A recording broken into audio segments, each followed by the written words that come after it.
ba taɓa ganin jam'iyya mai sharri ba irin APC.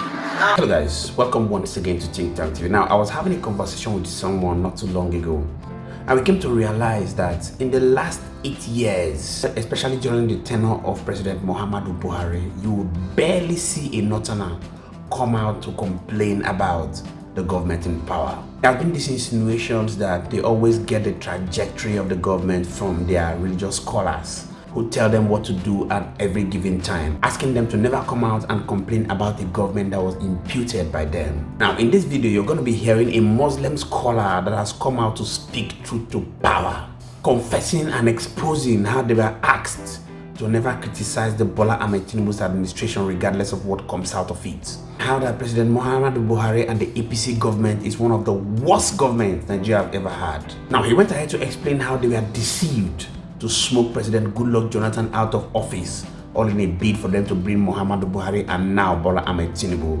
I'd like you to hear it for yourself and do well to share this video for someone to see. Also hit the like button so that YouTube can recommend this video for more people to get to see. Take a look. Ba taɓa ganin jam'iyya mai sharri ba irin APC. Ba taɓa yi ba. Shi sa kullum mun sa shugabanni sai mu rinka ganin gwanda wannan da wannan. A ƙasar nan ba irin tsanar da ba ya Goodluck ya bayyana Jonathan ba, musamman yan arewa. Suka tsane saboda addini, saboda shi ba ɗan arewa ba ne. Suka je suka kawo wanda suke ganin laye a sunan lahani. Among all the things the Muslim clerics said against the APC, how they deceived them in voting out Jonathan, how they brought in Buhari who became a disaster, and how Tinubu is worse than Buhari at this time. The most important takeaway from all he said is the fact that the authorities are demanding that Muslim clerics in the north do not criticize Tinubu, otherwise they will be arrested. This is against their human rights of free speech. There's nothing wrong in criticizing the government, and everyone reserves the right to do that. If they're intimidating them not to criticize Tinubu, then they are wrong. All he said will be at the end of the video for those who understand Hausa very well. This is why everyone must be talking. Those who are sitting on the fence, it's either they are doing it for selfish reasons, they want to be in the good books of people in power and they don't want to hurt their chances of benefiting something in the future. Just like one lady was denied a CBN directorship because people raised a tweet she made during the presidential election that Labour Party won in her polling unit. As such, they withdrew the appointment. So if fence sitters aren't doing it for selfish reasons, they might be doing it because they are afraid. But why will someone be afraid if he knows he's not committing any crime? Criticizing the government is no crime, it's the right of every citizen. Anyway, the reason many people don't take Northerners seriously this time that Tinubu is in power, that they've been complaining, is because they never complained during Buhari's time. Yes, you can count 1 or 2 people that continued criticizing Buhari at the time, but it wasn't as high as it is today. So that's why people don't take them seriously. They've been fence sitters in the past. Today, they're criticizing the government, making their voice heard, telling the government, hey, what you are doing is not good. You are impoverishing Nigerians. You're increasing the price of virtually everything that poor men depend on. This is why everyone must be talking every time, because you don't know when it will come to your doorstep. By now, everyone must have learned the lessons that everyone goes to the same market. When they were voting based on religion or tribe, they weren't considering the fact that hardship will hit everyone. This time, all the policies that Tinubu have implemented, he doesn't demand the tribe of anyone before affecting the person.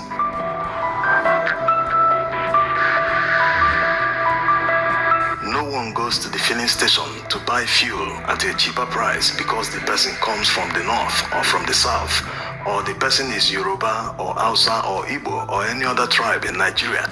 Everyone goes to the same market. The bread costs the same thing for everyone. So by now, everyone must have learned lessons to understand that whatever is wrong in the society deserves to be criticized, no matter if it is your brother that is in power or your brother that is the central bank governor that is making the policy. Today, many Northerners are lamenting and regretting having voted Tinubu, that it seems that Tinubu is targeting them. Many of them are opposed to the relocation of many government departments to Lagos. They believe that all these departments must stay in Abuja, that Abuja is the capital.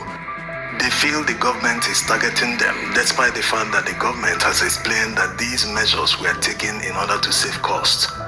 The reason Northerners seem to be experiencing the hardship more is because of their overdependence on government largesses and social welfare. There are fewer factories in the north, unlike the south. Most of their jobs are government jobs, police, army, civil service. Their politicians use their influence to get them these jobs, and they like their dependence on social welfare. They use that to convince them during elections to vote for whoever they want to vote. But that's not how to build a better society. Even this imam that is complaining today, he's among the people being used by politicians during elections to convince their followers to vote whoever they want. And now that he has realized his mistake, he should use his good office not just for criticizing the government, but to also educate his followers. People need to do the right thing, not every time doing the same thing based on ethnicity or religion. They need to choose the right leader.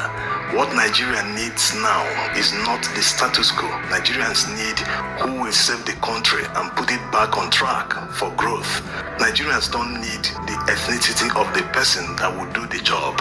And the fact that you have your brother or fellow tribesman in power doesn't mean that your community will be paved with gold. Look at Buhari. A great example is what is happening in the Northwest.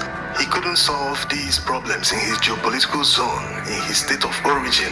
The people living in his local government area, their lives are no better than when Buhari was not in power. So despite being a general, he couldn't solve any of the problems faced by his people. By now, people must have understood that the fact that your brother is in power doesn't mean anything. Goodluck Jonathan spent more time in the north than the south when he was in power. In fact, after his years in power, he came back to Otuoke in Bayelsa State, his hometown, and realized that there was no drinking water. Yes, even if water isn't under the federal government, he should have used his influence as the then president to influence the governor of Bayelsa State at the time, whether it was Sylvia or whoever was there at the time, to at least build a water project in his hometown. He didn't do any of this. He was concentrated in the north, trying to please the north so that they will vote for him during the re-election. In fact, it was Buhari's administration that eventually built a water project in Otuoke. I've seen it for yourself. Now, the truth is that Muslims are never taken seriously when they come out to complain about the government in power. Why? Because it is believed that whenever they had their person in position of authority, they never have the guts to come out and speak truth to power, by virtue of the fact that they believe that their ethnicity supersedes every other interest in the political field. Now, someone was asking the question, why do people never go ahead to check the ethnicity of a doctor before he treats them, or the ethnicity of a driver or pilot before they get on board a vehicle or a plane? But all they look out for is the efficiency. Now, ironically, a lot of us go ahead to see ethnicity as a criteria for the people that will be mounting the leadership of our nation, which is a big error in the first place. Please, I'd like you to go to the comment section and drop your thoughts. Let's get to know what you think about the exposition of some of the Muslim clerics in this video. I shall continue. Let me here to serve you. Many thanks indeed to all our viewers and returning subscribers. We really not take it lightly. My name again is Moses, and this is Think Tank TV. See you on our next video. Bye for now.